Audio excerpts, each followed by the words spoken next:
melangkah penuh percaya diri, dimanapun, kapanpun, dengan sarung mangga, inspirasi warna budaya Indonesia. Hanya ada di sarung mangga. Ciptakan momen rasa bangga bersama sarung mangga. Bangga bersarung mangga. Bangga tradisi Indonesia. Sarung mangga, kebanggaan kita. Bangga bersarung mangga.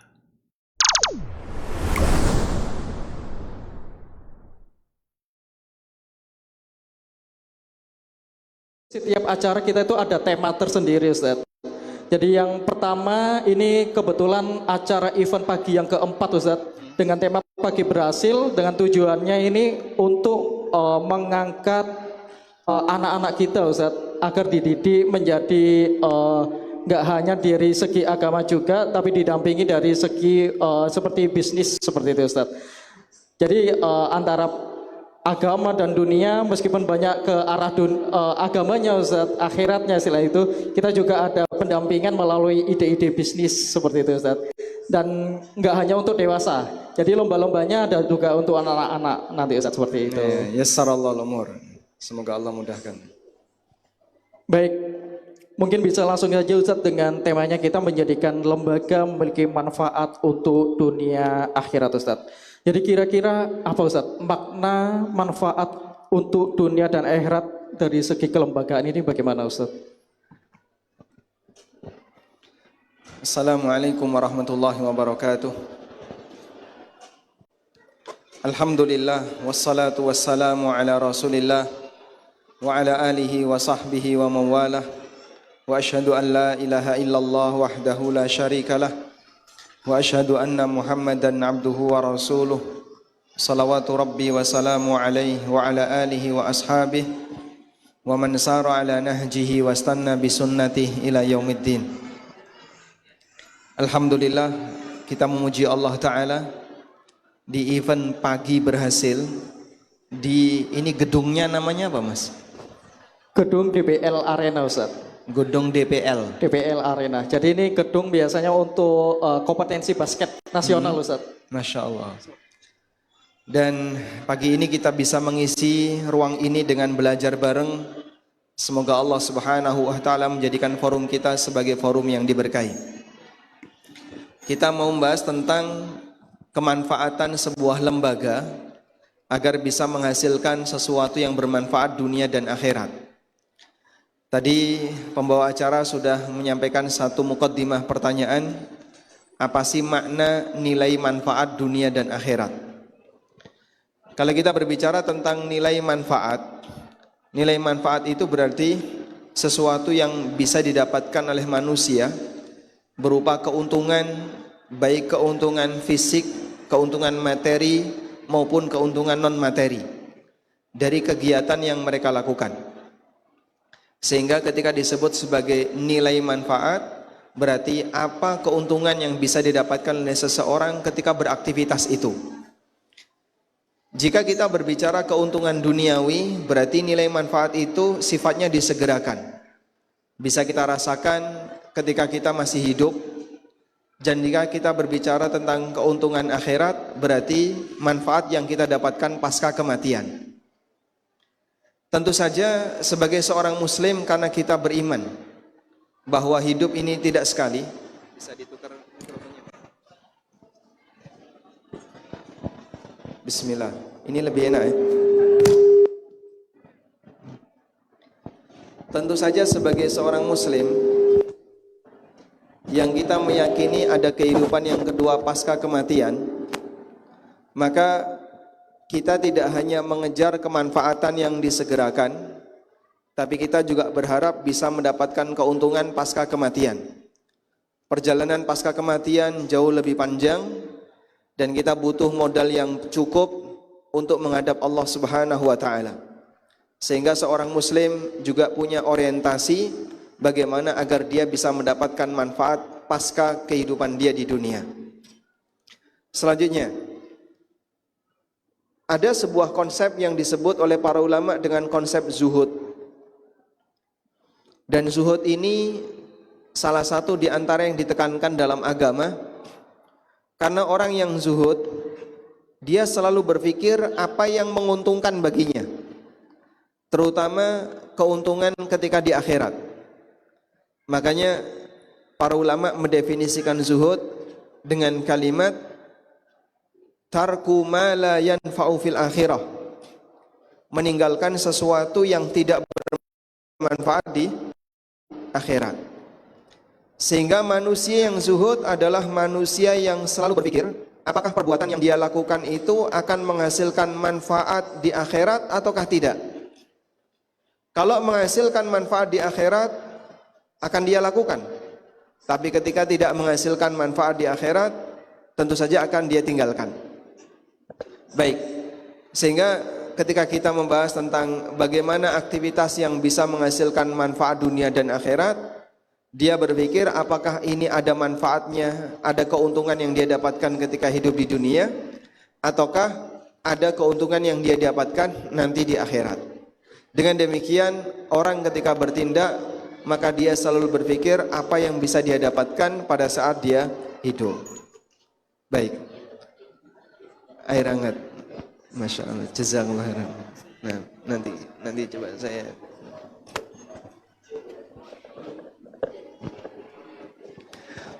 Sudah mas. Alhamdulillah. Berarti kurang panjang ini penjelasannya. Ini kayaknya mejanya nggak muat pak.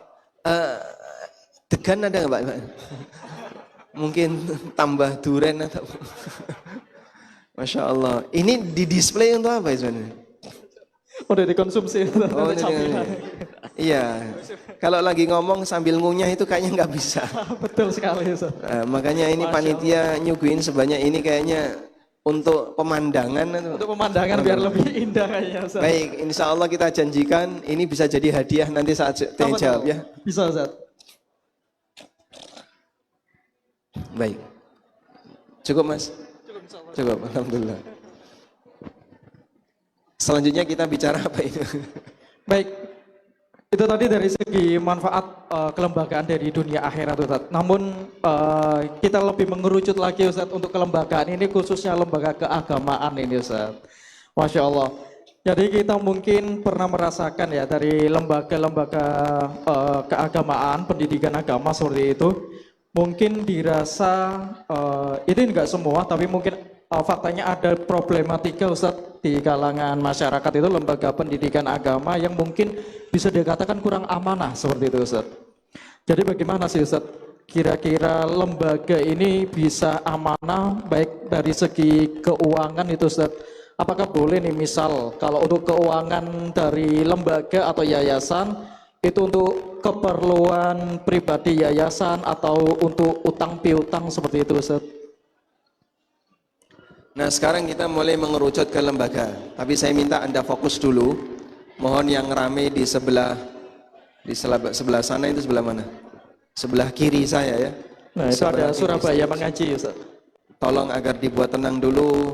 Kemudian Bapak Ibu yang sekiranya sedang belanja, boleh saja belanja tapi barangkali bisa dibuat tenang terlebih dahulu.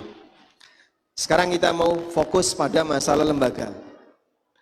Ada kepentingan apa Anda dengan lembaga? Mungkin di sini ada dua kepentingan. Pertama, kepentingan kita sebagai pengelola lembaga itu, atau yang kedua, kepentingan kita sebagai pihak yang diberi layanan oleh lembaga itu. Misalnya, Anda adalah seorang wali santri yang menyekolahkan anaknya di sebuah lembaga pendidikan. Maka saya kira di sini beberapa jamaah hadir, ada dua kemungkinan, bisa jadi dia adalah pelaksana lembaga tersebut, atau yang kedua adalah dia pihak yang diberi layanan oleh lembaga itu. Baik, kita tentu saja membahas lembaga yang sifatnya sosial. Kalau lembaga komersil seperti koperasi atau lembaga-lembaga yang tujuannya profit tidak kita bahas. Tapi kita lebih membahas pada lembaga sosial.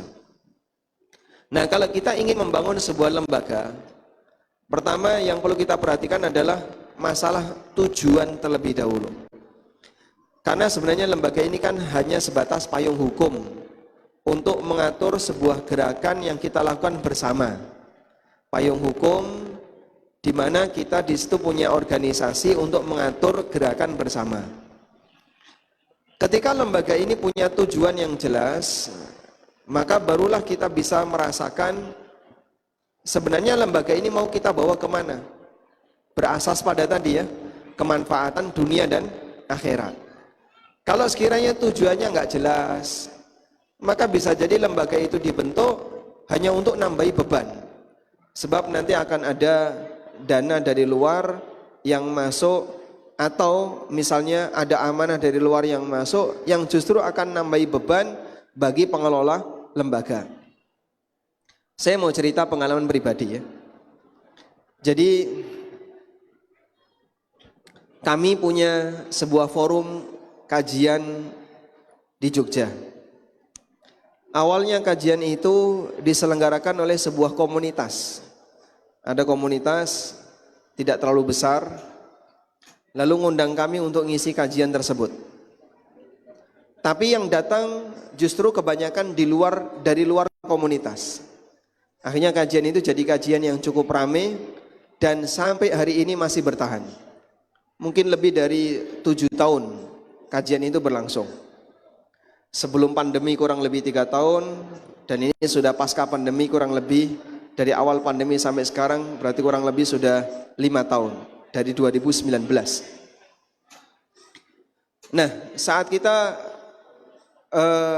mengadakan kajian dan kemudian makin ramai, lalu ada program untuk membantu kaum muslimin yang membutuhkan. Awal program itu berjalan, kita nggak kepikiran berkaitan dengan masalah payung hukum. Tapi karena harus menampung dana dari masyarakat, sebab orang mau nyumbang, orang mau berdonasi, itu tidak boleh atas nama rekening pribadi, itu akan sangat beresiko. Akhirnya kita putuskan kita harus punya payung hukum. Nah, saat kita membuat keputusan itu, jadilah sebuah yayasan. Ya, kita membuat sebuah yayasan. Nah, yayasan ini pada prinsipnya bergerak untuk sosial. Awal mulanya kita tidak kepikiran untuk membentuk lembaga pendidikan. Hingga ada usulan bagaimana kalau kita membentuk lembaga pendidikan. Akhirnya kita bentuk sebuah lembaga pendidikan. Dan saya tidak punya harapan lembaga pendidikan ini besar.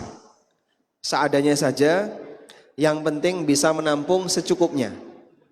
Gedung pertama yang kita punya hanya gedung yang temboknya GRC. GRC ya, bahannya GRC. Jadi kalau dingin kedinginan, kalau panas kepanasan. Hujan bocor. Dan ternyata dalam perkembangannya yang daftar banyak sekali. Karena waktu kita buka, pendaftaran masih murah, SPP murah, sementara layanan yang kita berikan, kita buat lebih maksimal. Akhirnya yang daftar banyak sekali. Desakan dari banyak pihak kalau bisa diperbesar. Kita buat besar dan alhamdulillah sekarang sudah sampai kelas 6, menampung lebih dari 400 siswa, putra-putri. Itu pun nolak dalam jumlah banyak karena kita masih punya keterbatasan ruangan.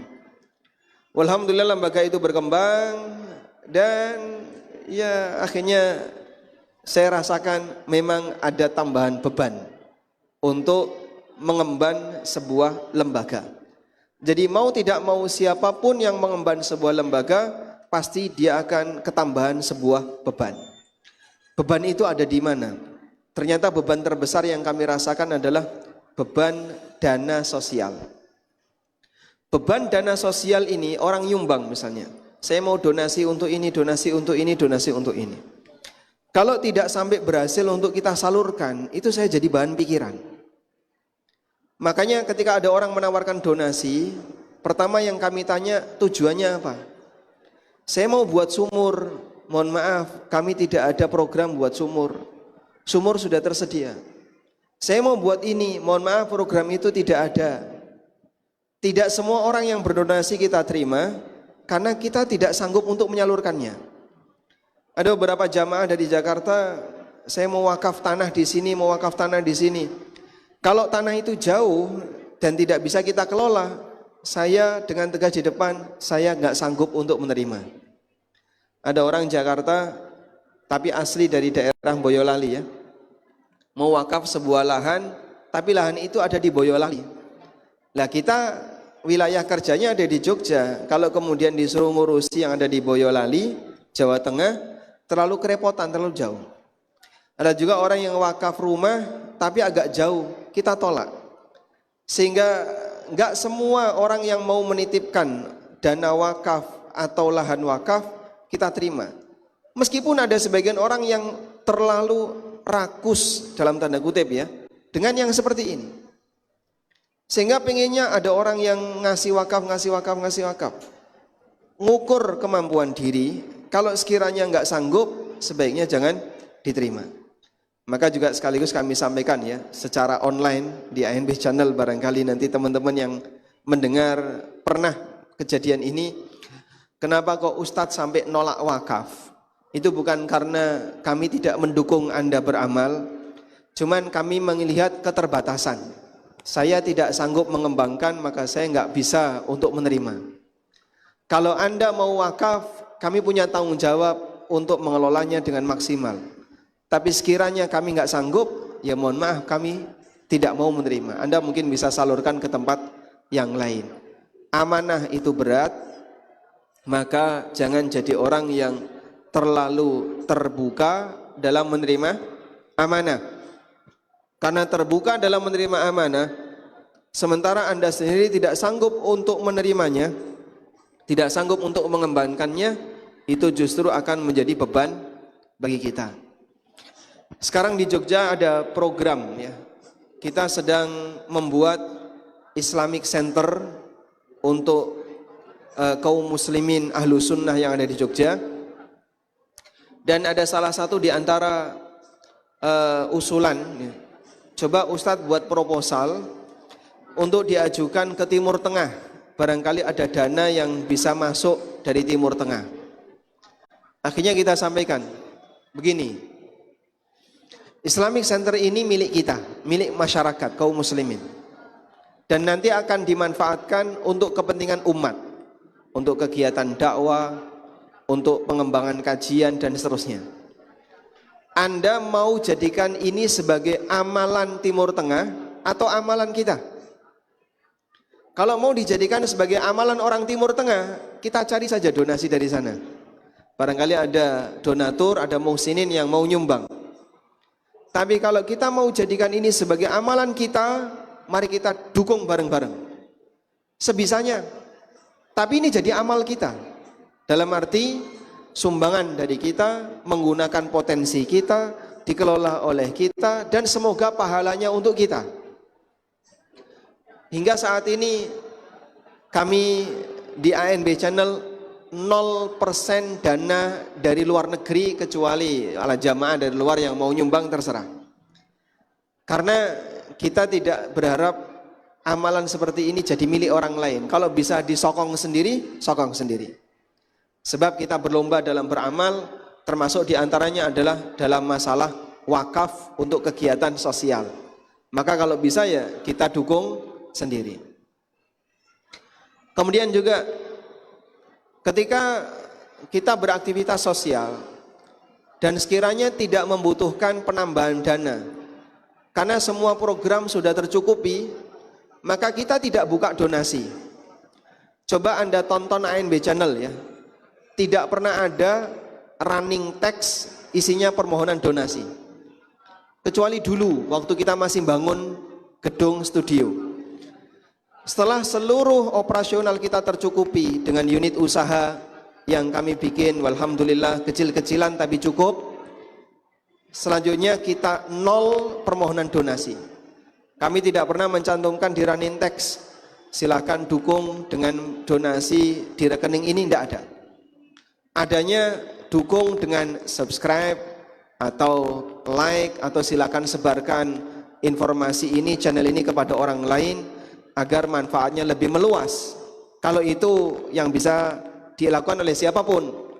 Tapi kalau kita minta donasi sudah tidak ada. Sebab kami tidak ingin ketika ada orang yang berdonasi kebebanan amanah untuk memanfaatkan dana tersebut.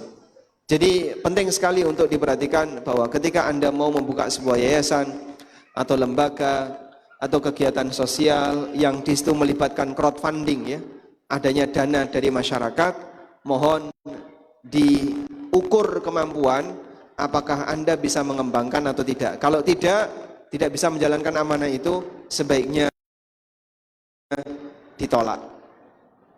Saya ngambil pelajaran dari firman Allah Subhanahu wa taala. Allah Subhanahu wa taala menyebutkan tentang bagaimana langit dan bumi yang tidak siap menerima amanah. Allah berfirman, "Inna aradnal amanata 'alas samawati wal ardi wal jibal. Fa'abaina ay yahmilnaha wa ashfaqna minha." Kami pernah menawarkan amanah kepada langit, bumi dan gunung, tapi mereka tidak sanggup untuk mengembannya. Wa ashfaqna minha, dan mereka ketakutan. Wa hamalahal insan, lalu diemban oleh manusia. Innahu kana zaluman jahula, tapi manusia itu zalim lagi bodoh.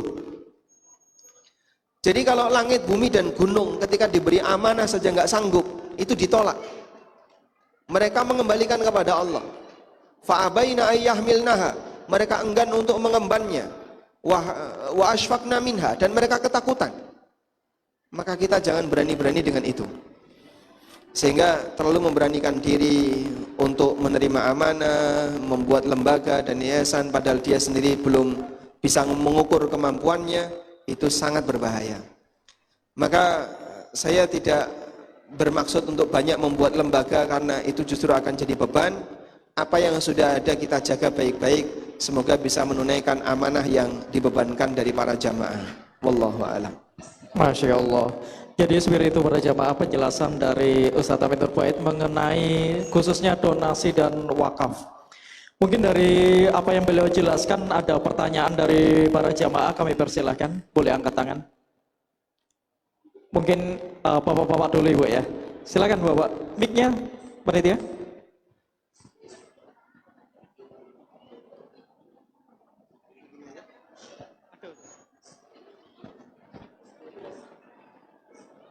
Nanti setelah ini ibu yang di belakang, insya Allah.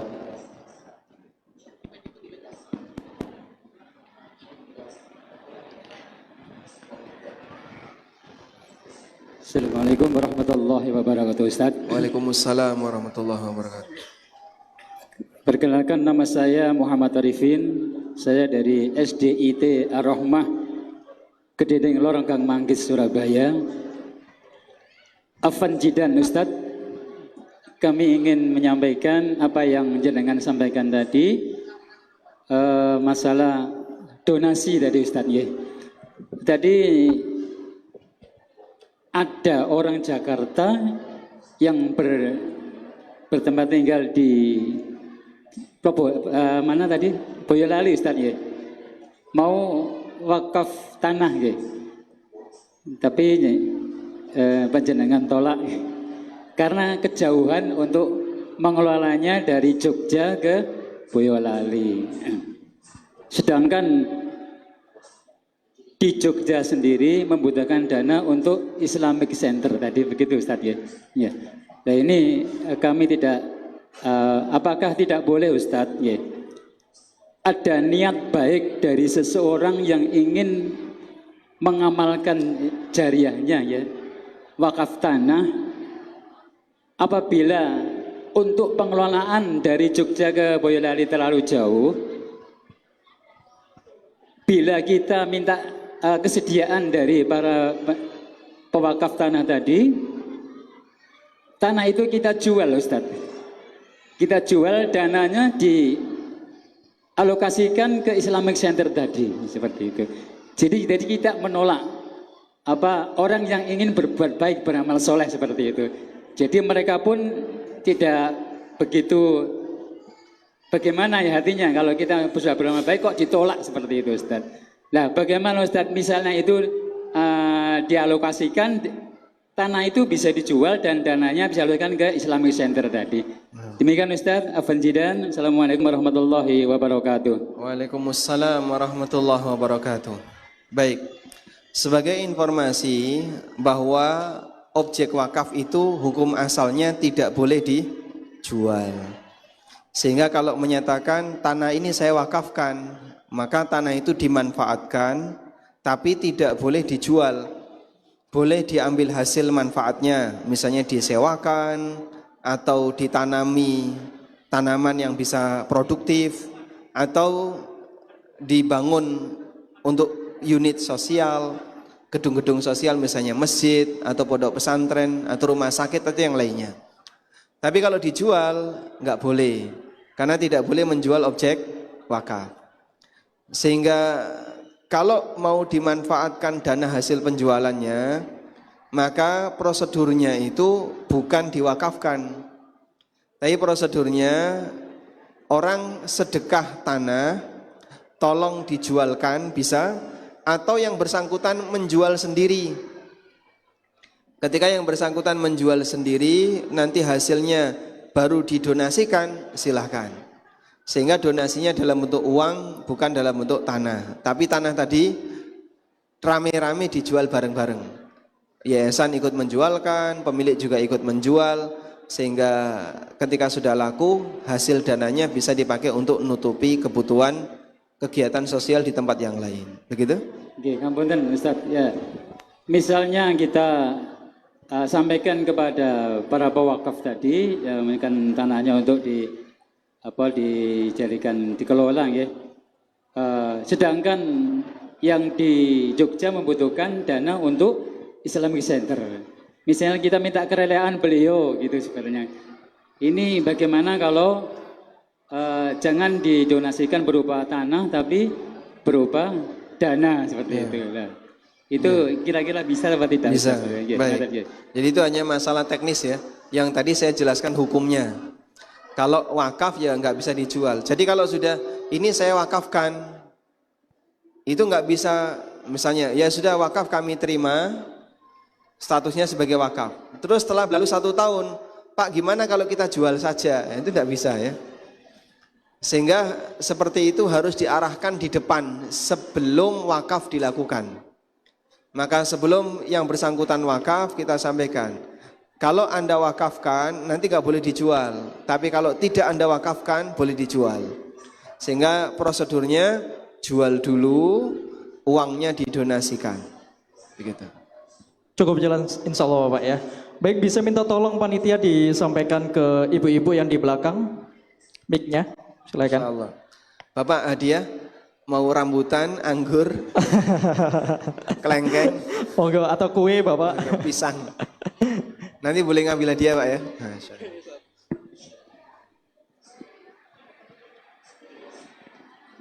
Assalamualaikum warahmatullahi wabarakatuh. Waalaikumsalam warahmatullahi wabarakatuh. Salam kenal, saya dari lembaga INH Ustadz. Ini INH ini lembaganya Ustadz Muhammad Hussein Gaza. Saya yang di divisi Jawa Timur Ustadz. Salam kenal dari kami, salam takzim. Jadi begini Ustadz, pertanyaan kami. Sekarang ini kan memang sedang galak sekali ya Ustadz ya, aksi-aksi terkait juga safari-safari dakwah terkait edukasi tentang Palestina, begitu Ustadz ya. Nah ini kan memang di dalam aksi-aksi itu selalu ada gitu Ustadz ya, untuk penggalangan donasi, nah seperti itu. Tapi kan pada kenyataannya memang sekarang ini untuk masuk ke Palestina pun terkhusus di Gaza, semua bantuan kan juga masih belum bisa masuk dengan leluasa ya Ustadz ya, karena banyak pending gitu. Nah kalau Ustadz Hussein sendiri sudah ini mengantisipasi, jadi begini, beliau tidak mau ada safari dakwah beliau itu yang isinya hanya setelah materi kemudian lelang dana seperti itu, lelang donasi seperti itu, tidak mau beliau Ustadz. Jadi beliau mencukupkan bahwa orang itu harus ini edukasi dulu gitu loh, nanti akan tergerak sendiri, paling beliau hanya meninggalkan nomor rekening. Tetapi kenyataannya di sekarang ini setiap kali aksi-aksi itu terjadi gitu Ustadz ya, bahkan safari-safari dakwah terjadi itu selalu yang di-approve itu yang apa di up itu donasi, galang donasi. Nah itu bagaimana Ustadz pandangannya? Padahal memang kan seperti kata Ustadz tadi, kalau memang belum mampu untuk mengelola apa yang diamanahkan kan lebih baik di stop dulu atau bagaimana, karena memang itu berat. Begitu Ustadz, pandangan Ustadz seperti apa? Terima kasih, jazakillah khair. Assalamualaikum warahmatullahi wabarakatuh. Waalaikumsalam warahmatullahi wabarakatuh. Baik, terima kasih ya. Ada sebagian yang tanya, kenapa di ANB Channel tidak membuka atau menggalang donasi untuk Palestina? Apakah berarti Anda tidak punya perhatian dengan Palestina? Nah, ini kan menggunakan hubungan implikasi tapi nggak nyambung. Kalau tidak menggalang donasi sama dengan tidak punya perhatian terhadap Palestina. Ini nggak nyambung ya. Semua muslim yang mencintai muslim yang lain selama dia mukmin, bukan muslim munafik. Kalau dia muslim munafik mungkin malah gembira ketika melihat saudara-saudaranya di Palestina dibantai oleh orang Yahudi. Tapi muslim yang muslim mukmin, dia tahu bahwa apa yang diderita oleh masyarakat Palestina adalah musibah bagi kaum muslimin sedunia. Kita turut merasakan musibah itu. Kita benci dengan agresi Yahudi, kita nggak seneng dengan keputusan orang-orang di PBB yang nggak jelas berkaitan dengan sikap mereka terhadap penjajahan di Palestina dan aneka kondisi kedoliman yang lainnya yang itu menimpa kaum muslimin di Palestina. Jadi kita dukung, walaupun bisa jadi bentuknya bukan dukungan dalam bentuk penggalangan dana. Karena untuk penggalangan dana sendiri, ketika itu kita buka, kita kan punya tanggung jawab. Kamu sanggup nggak mengantarkannya ke lokasi tujuan? Misalnya ke Gaza, atau betul-betul sampai ke sasaran. Wah, saya nggak sanggup. Ya, kalau nggak sanggup ya jangan coba-coba. Karena itu sama dengan membuka diri untuk menerima amanah, padahal dia sendiri tidak sanggup menjalankan amanah itu. Dan ini nggak benar. Oleh karena itu kami juga tidak membuka donasi untuk kegiatan seperti tadi, karena kita tidak bisa menyalurkan dana tersebut. Memang ada beberapa lembaga yang bisa menyalurkan. Nah, makanya ketika ada orang yang tanya donasi, ya kita arahkan ke lembaga itu. Seperti Peduli Muslim yang ada di Jogja, itu informasinya bisa menyalurkan dana donasi Palestina tersebut. Selanjutnya, berkaitan dengan dana donasi Palestina. Kalau misalnya tidak sampai terwujud bagaimana? Karena sekarang nggak ada kepastian apakah bisa masuk atau tidak. Yang mau donasi banyak, yang mau bantu banyak. Tapi ternyata ketika mau masuk kesulitan. Nah itu contoh kendala. Sehingga kalau dipastikan ini nggak bakalan berhasil, ya sebaiknya nanti dulu. Kalau sudah waktunya berhasil, silahkan masuk. Oleh karena itu, pertama kita ajak kaum muslimin ya, berkaitan dengan fenomena Palestina, kita ajak kaum muslimin banyak mendoakan mereka, banyak mohon kepada Allah Ta'ala semoga Allah menjadikan orang-orang yang meninggal di antara mereka meninggal dalam kondisi syahid. Karena kalaupun mereka tidak menang di dunia, semoga mendapatkan kemenangan di akhirat. Maka kita mohon kepada Allah semoga yang mati di sana mendapatkan mati syahid. Dan kita berharap semoga cepat berakhir sehingga masyarakat di Gaza atau di dataran Palestina yang lainnya bisa mendapatkan kesejahteraan hidup. Bisa mendapatkan kesejahteraan hidup. Baik, selanjutnya berkaitan dengan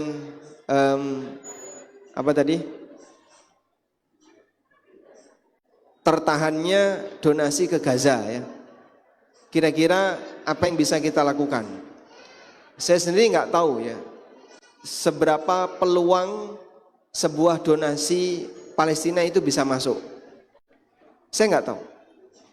Maka berkaitan dengan ada konspirasi apa di balik donasi-donasi yang mau masuk ke Gaza itu kok susah. Itu mungkin Anda bisa tanyakan kepada mereka yang update berita tentang ini. Tapi intinya kita kasih dukungan. Walaupun sementara waktu dominan dukungan yang kita berikan adalah dukungan non fisik, dukungan non materi, yaitu doa, kemudian spirit untuk mereka, semangat untuk mereka daripada dukungan berupa materi. Wallahu a'lam. Baik, seperti itu. Ini udah ada beberapa pertanyaan yang masuk Ustadz lewat tulisan, tapi mohon maaf mungkin gak semua pertanyaan kita bacakan mengingat waktu kita sudah mendekati azan zuhur Ustadz. Jadi pertanyaan yang pertama Ustadz, apakah halal bekerja sebagai agen properti yang mendapatkan bonus dari developer dan komisi sekian persen jika berhasil menjual rumah? Sedangkan pembeli rumah membeli dengan sistem KPR atau KPA melalui bank konvensional. Jazakallah khairan Ustaz. Insyaallah. Ini hubungannya dengan lembaga apa ini? Nah, itu agak menyimpang sebenarnya Ustaz. Besok temanya ganti aja ya. Tema tentang muamalah. Baik. Apa hukumnya seorang broker properti yang dia mendapatkan konsumen tapi cara belinya melalui leasing atau melalui KPR yang tidak syar'i? Kalau posisi broker ini tahu dan broker ini nanti ikut terlibat dalam kemudahan proses KPR tersebut, maka bisa jadi sang broker juga turut mendapatkan dosanya. Karena masuk kategori ta'awun 'alal itsmi wal udwan, tolong menolong dalam dosa dan maksiat. Ini jika brokernya tahu. Oleh karena itu, dalam hal ini broker jika dia tahu dan dia tidak ingin terlibat di sana, ya maka mungkin bisa diarahkan. Bapak sebaiknya Bapak lakukan yang syar'i, caranya seperti ini. Kalau bisa demikian, walhamdulillah, broker sekaligus memberikan edukasi tentang bagaimana cara jual beli rumah yang syar'i walaupun kredit. Cara beli rumah yang sesuai syariat walaupun kredit. Wallahu alam, intinya kalau fee-nya nggak ada masalah. Masalahnya adalah dia berbuat dosa dengan menyerahkan salah satu konsumen untuk melakukan transaksi riba dengan pihak bank dengan cara KPR yang tidak syar'i. Nah. Baik. Untuk selanjutnya Ustaz, bismillah Ustaz, sebenarnya bagaimana hukum meminta donasi untuk lembaga, contoh untuk buka puasa di masjid Ustaz? Karena open donasi secara terbuka sebagian berpendapat itu perbuatan meminta-minta. Syukran Ustaz. Baik, apa hukumnya meminta donasi untuk lembaga? Ini bukan meminta-minta ya, tapi lebih tepatnya membantu lembaga untuk mengumpulkan dana karena butuh.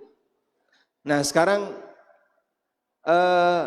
bagaimana kalau kemudian kita minta donasi itu karena untuk lembaga yang butuh tadi?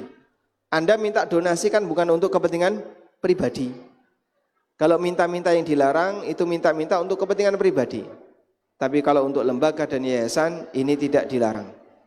Selanjutnya, kalau itu adalah untuk kepentingan pribadi dan itu hukumnya ini bukan untuk kepentingan pribadi dan ini hukumnya diperbolehkan, maka insya Allah tidak masalah.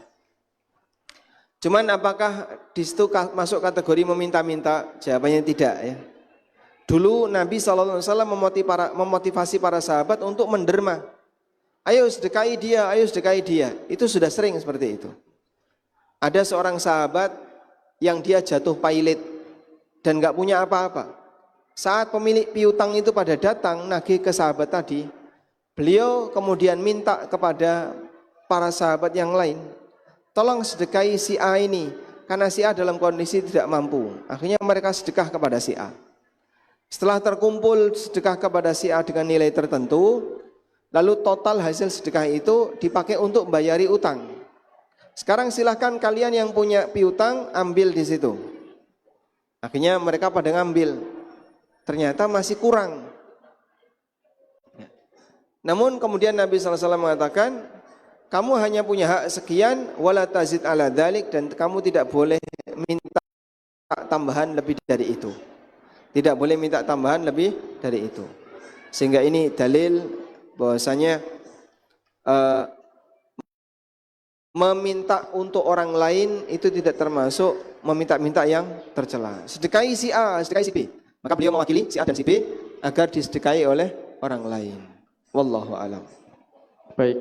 Untuk selanjutnya Ustadz mungkin pertanyaan terakhir sebelum azan zuhur Ustadz. Pertanyaannya, Bank Indonesia adalah lembaga yang mengembangkan ekosistem ekonomi syariah. Dengan begitu, apakah bekerja di Bank Indonesia itu halal, Ustaz? Kemudian pada ayat 275 surah Al-Baqarah disebutkan bahwa dosa riba akan dihukum masuk neraka dan kekal di dalamnya. Sedangkan dosa yang tidak diampuni hanya syirik. Mohon penjelasannya, Ustaz. Yang pertama tadi kaitannya dengan apa? Yang pertama, Bank Indonesia adalah lembaga yang mengembangkan ekosistem ekonomi Ya, syariah, Ustaz. BI ekonomi ya, terus Dengan begitu, apakah bekerja di BI itu halal seperti itu? ya, di tempat kita kan BI itu punya banyak fungsi ya. Salah satunya kan lembaga regulator yang menerbitkan regulasi di dunia perbankan. Oleh karena itu ya jadinya campur-campur. Campur-campur gimana Pak? Yang dimaksud campur-campur adalah dia terkadang menerima atau melayani ribawi dan kadang melayani non ribawi. Kalau lembaga keuangan yang syariah dilayani BI mungkin penghasilannya non ribawi. Tapi kalau dilayani adalah lembaga yang ribawi, ya jelas penghasilannya ribawi. Makanya penghasilannya campur. Oleh karena itu kalau ada orang kerja di situ, ya, yang perlu kita tanyakan adalah kamu di divisi mana, di bagian apa. Nah, ketika bagian dia adalah bagian yang mubah, silahkan. Misalnya teknisi atau admin komputer dan seterusnya. Sepanjang itu adalah bagian yang mubah, silahkan dilakukan. Nah. Untuk yang selanjutnya Ustadz, yang pada ayat 275 surah Al-Baqarah disebutkan bahwa dosa riba akan dihukumi masuk neraka dan kekal di dalamnya Ustadz. Sedangkan dosa yang tidak diampuni hanya syirik. Seperti Allah itu, Ta'ala berfirman, "Faman 'ada faulaika ashabun nari hum fiha khalidun." Siapa yang ngulangi lagi praktik riba, mereka adalah penduduk neraka dan mereka akan kekal di dalamnya. Allah Subhanahu wa taala menyebut bahwa orang yang makan riba dan dia tidak mau bertobat, maka dia akan masuk neraka dan kekal di dalamnya. Apa yang dimaksud kekal di situ? Kekal di sini tentu bukan maknanya kekal dalam arti dia tidak akan keluar dari neraka. Sebab hukuman kekal di neraka itu hanya berlaku bagi non-muslim, bagi orang musyrikin atau agama yang lainnya. Sementara ahlul ilman bisa jadi dia dihukum oleh Allah dengan mendapatkan hukuman tapi dosanya hilang.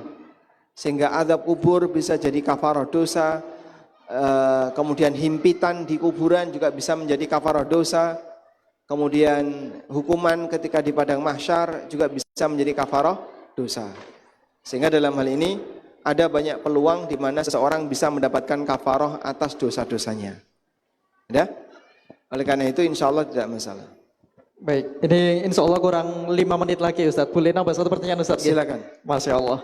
Baik, ini sepertinya dari orang tua wali sepertinya Ustadz, wali murid. Akhir-akhir ini ada beberapa sekolah baik ponpes, sekolah Islam ataupun umum marak dengan pembulian, penganiayaan hingga pelecehan atau kekerasan seksual Ustadz. Bagaimana menurut pandangan Ustadz? Apa yang salah atau keliru dan bagaimana ortu mengantisipasi, mencegah ini serta memilih sekolah atau ponpes Ustadz? Ya. Bullying ini kedoliman yang orang belajar sejak masih kecil. TK itu sudah mulai belajar membuli temannya, nanti SMP lebih parah lagi, SMA lebih parah lagi. Oleh karena itu di pondok kami memberikan jaminan 0% bullying, zero bullying, nggak boleh ada zero LTI. Karena kalau lost time, ada waktu yang hilang, yang rugi adalah perusahaan. Maka tidak boleh ada kecelakaan selama kerja, sebagaimana tidak boleh ada bully membuli selama belajar. Sebab belajar kalau ada sisi membuli, itu bikin santri terganggu. Kadang dia nangis sendiri, kadang dia tidak konsentrasi, terganggu dengan keberadaan orang yang tidak dia sukai, tapi orangnya ada di dekat Anda. Ya.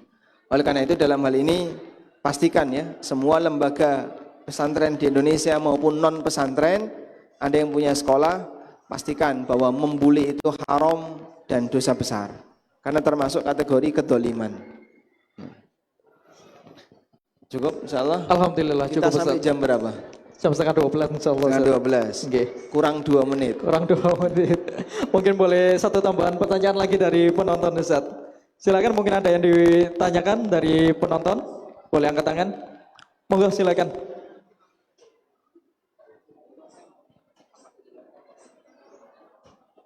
Di luar tema. Afwan Ustaz. Assalamualaikum warahmatullahi wabarakatuh. Waalaikumsalam warahmatullahi wabarakatuh. Ustaz, kalau ini tanya soal sholat Ustaz. Ketika safar itu kan sunnahnya sholatnya diqashar Ustaz. Cuman lebih afdal mana Ustaz? Kita mengqashar sholat atau sholat berjamaah di masjid Ustaz? Itu aja Ustaz. Masya Allah. Baik, jelas lebih afdal sholat berjamaah. Karena dengan sholat berjamaah ada banyak jamaah yang membersamai Anda. Sehingga itu paling afdal karena berjamaah. Oleh karena itu kalau ada pilihan antara wudu, antara qashar tapi tidak berjamaah, ataukah tamam 4 rakaat tapi berjamaah, maka jawabannya tamam tapi berjamaah. Tapi nanti dia tidak melakukan qobliyah dan ba'diyah. Karena qobliyah dan ba'diyah dalam hal ini ya, disebabkan karena dia musafir, maka tidak perlu dilakukan. Dia cukup ikuti sholat wajibnya saja. Wallahu a'lam. Masih soal, boleh nambah satu lagi Ustaz? Ya. Terkait sholat Ustaz. Ketika bacaan imam Al-Fatihahnya itu banyak lahannya Ustaz, bahkan sampai lahan jali Ustaz. Itu makmum yang bacaannya lebih baik kan sholatnya batal Ustaz. Nah, ada beberapa kawan kami berpendapat kan kalau Ustaz kita ulangi sholatnya Ustaz ya. Ya. Kemudian bagaimana ketika kita berarti sholat kita batal, kita tetap sholat, berarti kan kita jadi pemutus shaf Ustaz untuk jamaah di sebelahnya. Dan itu juga berdosa Ustaz. Itu pripun Ustaz? Ada teman juga yang berpendapat ya kita sholat sendiri nggak ikut jamaah, itu juga memutus shaf.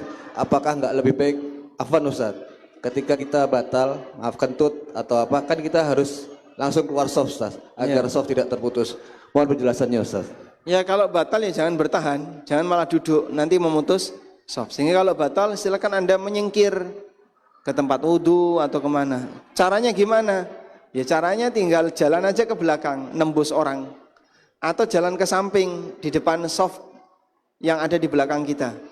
Jadi kita kalau berdiri di lantai 3 ya sampingnya adalah lantai atau shaf yang keempat. Kita berada di shaf 3, berarti sebelah belakangnya kita shaf 4. Kita mundur dari shaf 3, jalan di shaf 4. Sampai di ujung sana ada pintu keluar. Begitu? Berarti ketika bacaan imam lahan lebih baik keluar dari shaf kita sholat sendiri. Jadi mufaraqah terus sholat sendiri. Jazakallah khair Ustaz. Barakallahu fikum. Baik, cukup insyaallah ya. Alhamdulillah. Alhamdulillah Ustaz, dengan ini maka usai sudah acara talkshow kita pada pagi hari ini, kami ucapkan jazakallahu khairan Ustaz atas ilmu dan waktu yang disampaikan, dan semoga apa yang beliau sampaikan bisa kita praktekkan dan kita ejawantahkan dalam kehidupan kita sehari-hari. Baik para jamaah kalian, dengan ini kami ucapkan jazakumullah khairan atas waktunya telah bersedia menjadi jamaah di dalam majelis ilmu ini. Dan akhir kata kami tutup dengan doa kafaratul majelis. Subhanakallahumma wa bihamdika asyhadu an la ilaha illa anta astaghfiruka wa atubu ilaik. Wassalamualaikum warahmatullahi wabarakatuh. Waalaikumsalam warahmatullahi wabarakatuh. Waalaikumsalam warahmatullahi wabarakatuh. Ini sesuai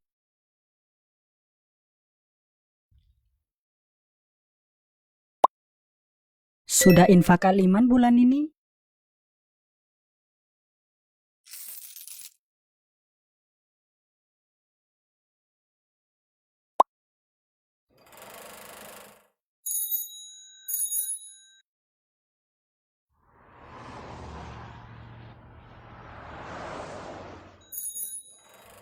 melangkah penuh percaya diri, dimanapun, kapanpun. Dengan sarung mangga, inspirasi warna budaya Indonesia hanya ada di sarung mangga. Ciptakan momen rasa bangga bersama sarung mangga. Bangga bersarung mangga. Bangga tradisi Indonesia. Sarung mangga, kebanggaan kita. Bangga bersarung mangga. Dukung channel kami dengan like, subscribe, dan aktifkan notifikasi agar kamu tidak ketinggalan video-video menarik lainnya.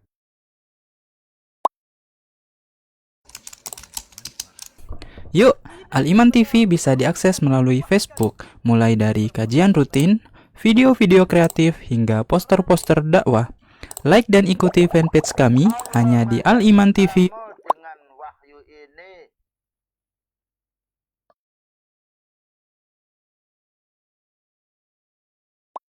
Instagram Al-Iman TV. Ikuti kegiatan-kegiatan kami secara up-to-date, mulai dari rutinitas, liputan, hingga konten-konten dakwah lainnya. Jangan lupa follow, like, share, dan tinggalkan komentar. Yuk follow Instagram Al-Iman TV di aliman.id. Kami tunggu ya.